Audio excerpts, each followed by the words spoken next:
اللہ نے فرمایا ان اللہ لا یغفر ان یشرک بہ ویغفر ما دون ذلک لمن یشاء، بے شک اللہ مشرک کو نہیں بخشے گا، اس کے علاوہ جس بھی گنہگار کو چاہے بخش دے۔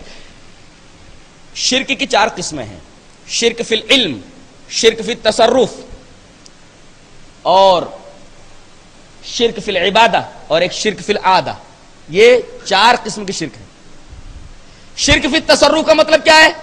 کہ اللہ کے علاوہ اور کوئی ہے جو بگڑی بنا سکتا ہے۔ جیسے بعض مسلمانوں کا یہ عقیدہ ہے کہ باباؤں کے پاس بھی، یہ جو قبروں میں ہیں ان کے پاس بھی پاور ہے، یا فلاں ولی کو، فلاں پیر کو یہ پاور ہے کہ وہ بنا سکے، بگاڑ سکے، نفع دے سکے، نقصان پہنچا سکے۔ اگر اس طریقے کا عقیدہ ہے تو وہ شرک فی التصرف میں مبتلا ہے۔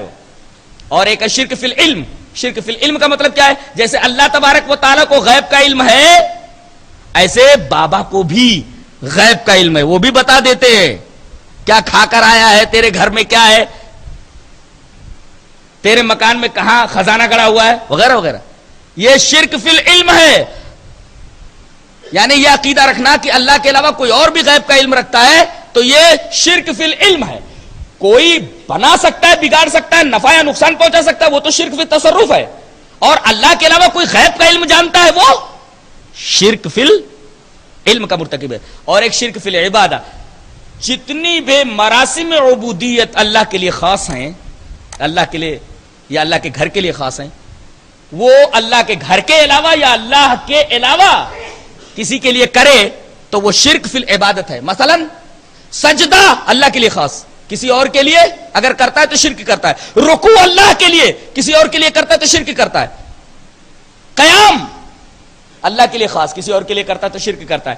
اللہ کے گھر کا صرف طواف ہونا چاہیے، اگر کسی قبر کا طواف کرتا ہے تو شرک کرتا ہے وہ، اس لیے کہ یہ طواف اللہ تبارک و تعالیٰ کے گھر کے لیے خاص ہے۔ ایسے ہی ایک ہی پتھر ہے جس کو ہم چوم سکتے ہیں محبت سے، ایک ہی پتھر ہے جس کو پیار سے ہم ہاتھ لگا سکتے ہیں،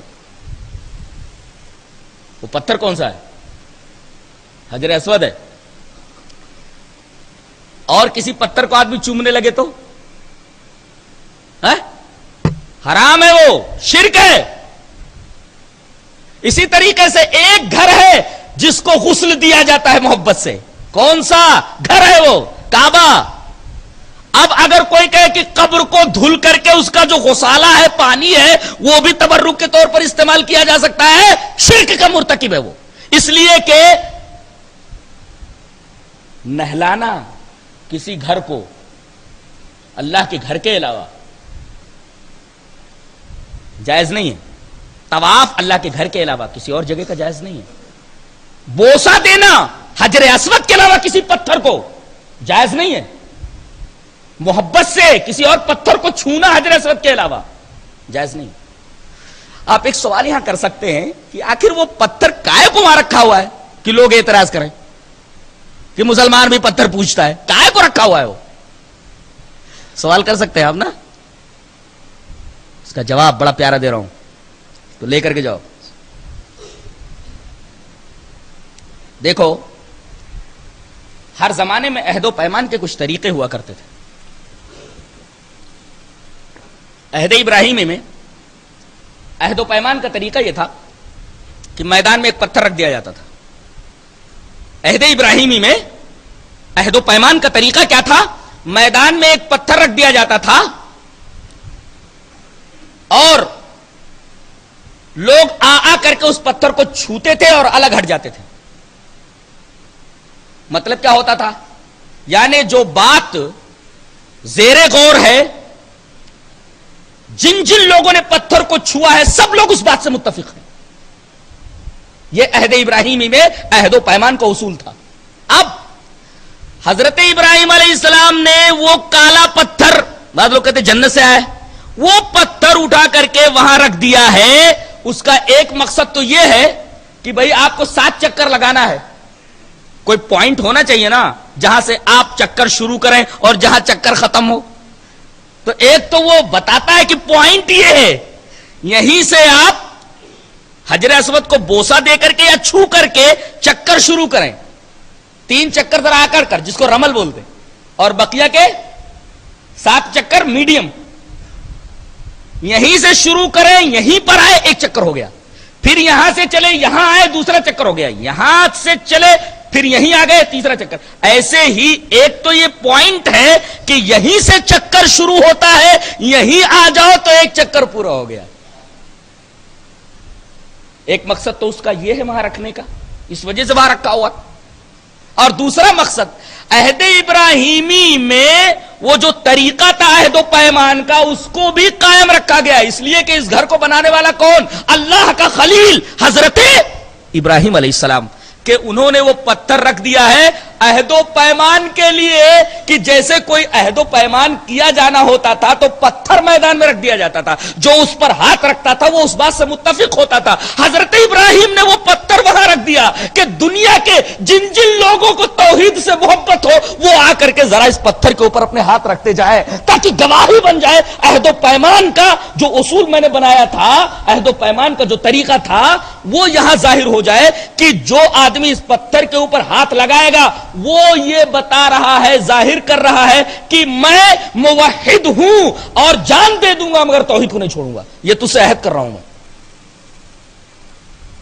اس وجہ سے وہ پتھر رکھا ہوا ہے.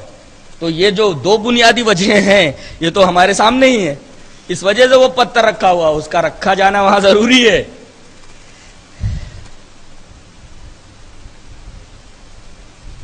چلو ٹھیک ہے رکھا ہوا ہے, چھو رہے ہو وہ بھی سمجھ میں آ رہا ہے کہ عہد و پیمان کر رہے ہو, چوم کیوں رہے ہو بھائی یہ بھی تو سمجھ میں آنا چاہیے. چھو رہے ہو عہد و پیمان کر رہے ہو, ٹھیک ہے وہ طریقہ تھا کہ چھو لیا آپ نے تو عہد و پیمان کر لیا آپ نے, تو چھونا تو سمجھ میں آتا ہے یا چومنا سمجھ میں آتا ہے؟ ٹچنگ تو سمجھ میں آ رہا ہے, کسنگ سمجھ میں نہیں آ رہی. ٹچنگ تو سمجھ میں آ رہی ہے کہ آپ نے چھو لیا تو عہد و پیمان کر لیا. یہ بوسا کیوں دے رہے ہو؟ اس وجہ سے بوسا دے رہے ہیں ہم, اس لیے کہ اسے اللہ کے خلیل نے اپنے ہاتھوں سے چھوا ہے, اور جہاں انہوں نے ہاتھ رکھ دیا بوسا دینا ضروری ہے وہاں محبت میں, کہ ایک اللہ کے موحد نے جس نے اپنی پوری زندگی اللہ کے لیے وقف کر دی تھی, اپنے بیٹے تک کو ذبح کرنے کے لیے تیار ہو گیا تھا, اس نے اس پتھر کو ہاتھ لگایا, چومو ذرا اس پتھر کو, اس لیے کہ اللہ کے خلیل کا ہاتھ اس سے لگا ہے, اس وجہ سے چوما جاتا ہے, ورنہ چومنا بھی ضروری نہیں ہے. اگر موقع ملے تو چوم لو اور نہیں تو صرف ہاتھ اٹھا دو, عہد و پیمان ہو گیا. اللہ کے خلیل کا ہاتھ لگا اس وجہ سے چوما جاتا ہے, باقی اور کچھ نہیں اس پتھر میں. اور ہم اسے پرارتھنا تھوڑی کرتے ہیں, بت پرست کیا کرتے ہیں, اپنے بتوں سے پرارتھنا کرتے ہیں ان کا نام لے کر کے. ہم لوگ تھوڑی بولتے اے کعبہ ہماری مدد کر, ایسا بولتے کیا؟ اے حجر اسود میری مدد کر, ایسا بولتے کیا؟ اس کا مطلب یہ ہوا کہ ہم اسے پرارتھنا نہیں کرتے. شاعر میں سے ایک شاعر ہے, اس کی تعظیم ہم کرتے ہیں, اس سے محبت کرتے ہیں.